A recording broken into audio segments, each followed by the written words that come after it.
O presente trabalho tem como tema central a desregulamentação da gestão dos recursos humanos no Sistema Único de Saúde brasileiro. Bem, sabemos que no Brasil e no mundo, os modelos tayloristas ou fordistas têm dado ênfase à expressão gestão de recursos humanos, cujo legado é a funcionalidade da cadeia produtiva nas suas mais diferentes áreas de atuação. O desafio deste trabalho é abordar esses novos conceitos numa perspectiva do Sistema Único de Saúde brasileiro, do qual ainda, até a presente data, não houve uma implantação efetiva de uma política dos recursos humanos nas diversas unidades do SUS espalhadas pelo Brasil, nem tampouco um consenso que regulamente a forma de como vai se dar essa política ao longo dos estados brasileiros. Sabemos que o SUS é de uma complexidade muito grande, uma vez que ele é dotado de várias unidades, num país muito extenso, repleto de especificidades e pluralidade. Cada região tem a sua mazela, cada região tem a sua característica que faz com que se tenha também diferenças nesses profissionais. Bem, o objetivo do trabalho é fomentar discussões e análise de publicações que existem até o momento para tentar estimular, vamos dizer assim, a construção de uma regulamentação efetiva dos recursos humanos dentro do SUS. A justificativa, então, é essa ausência de lei ou de decreto ou de uma norma operacional que defina realmente cada etapa do processo de gestão dos recursos humanos. Porque a gente sabe que o que se vê hoje são profissionais numa jornada dupla, jornada tripla, de múltiplas formas de contratação, seja concurso público, seja contrato temporário, através das parcerias público-privadas, ou ainda sem qualquer vínculo, tendo em vista a urgência nas contratações. Então a gente tem uma transgressão de todas as leis para se efetivar o que a gente chama de tentar suprir as vacâncias nos serviços de saúde. Desde quando o SUS foi implantado, na década de 1990, diversas discussões têm sido feitas para se analisar a questão dos recursos humanos. Porém, a gente sabe que tem outras áreas, como a questão do financiamento, ainda a questão do controle social, que são bem mais discutidas do que os recursos humanos. Os recursos humanos sempre foi um caso que foi deixado para depois. E isso que o SUS já completou quase seus 25 anos e ainda não temos ainda a regulamentação da política, de uma política nacional.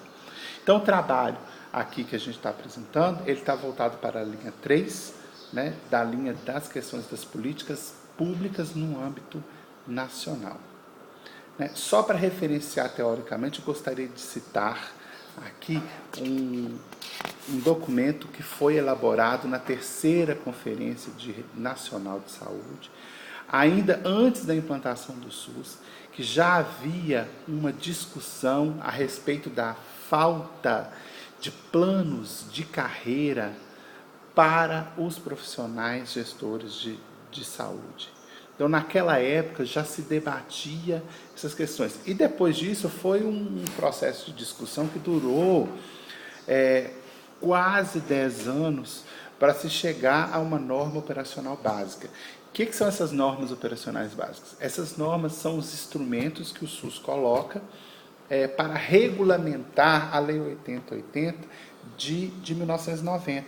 Então, são leis complementares que o SUS publica para que sejam cumpridas e que trazem direcionamentos e normas a respeito de vários assuntos. Aí a gente tem a norma operacional da atenção básica, a gente tem das questões epidemiológicas, mas dos recursos humanos, ela foi um processo longo de discussão, né? Para vocês terem uma ideia, foram editadas em 91, 93 e 96 essas normas operacionais básicas. E nenhuma delas foi tratado o assunto dos recursos humanos. Somente agora, no século XXI, é que se começou a fazer a discussão. Me parece que foi em 2003 que foi implementado o primeiro documentos, vamos dizer, que houvesse uma tendência de regulamentação para os recursos humanos, mas nada ainda de efetivo, nada ainda foi implementado, talvez por aquelas dificuldades que eu já citei. O próprio documento, né, nesse longo período de discussão, teve alguns fundamentos que foram bem discutidos. Outros a gente encarou como pontos críticos e ainda aqueles que nem sequer foram mencionados, né? A gente sabe que o primeiro deles seria uma vontade política, né? Precisa-se de uma vontade política, inclusive para determinar financiamento, que a gente sabe que não se implementa nenhuma ação sem recurso. Outra, dificuldade a tentar sanar as dificuldades de se manter esse profissional na rede pública. Porque a gente está falando de rede pública, mas a gente sempre tem que estar ligado que existe ainda a rede privada que tem atrativos muito maiores do que a própria rede pública, até mesmo na forma de contratação.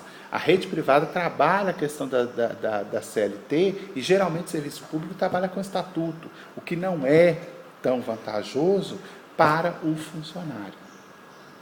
Já falei das multiplicidades de modalidades de contratação, né, e a proliferação crescente nos últimos anos, cada vez se inventa novas maneiras. Terceirização, cooperativa, parcerias público-privadas e organizações de sociedade civil, tudo isso para tentar, inclusive, driblar uma questão séria, que é da lei de responsabilidade fiscal, que limita os gastos com saúde. Então, procurou-se criar mecanismos de contratação que burlasse essa questão dos gastos, para não onerar os gastos nas esferas de governo, seja no município, no estado ou na União, né? Uma outra questão que eu gostaria de dizer também como ponto crítico seria a falta de profissionais capacitados para elaborar esses planos de cargos e salários, ou os planos de carreira. Municípios pequenos, a gente sabe que a mão de obra especializada é uma mão de obra escassa. E um projeto dessa natureza requer um profissional qualificado, né, e bem preparado para elaborar. Então,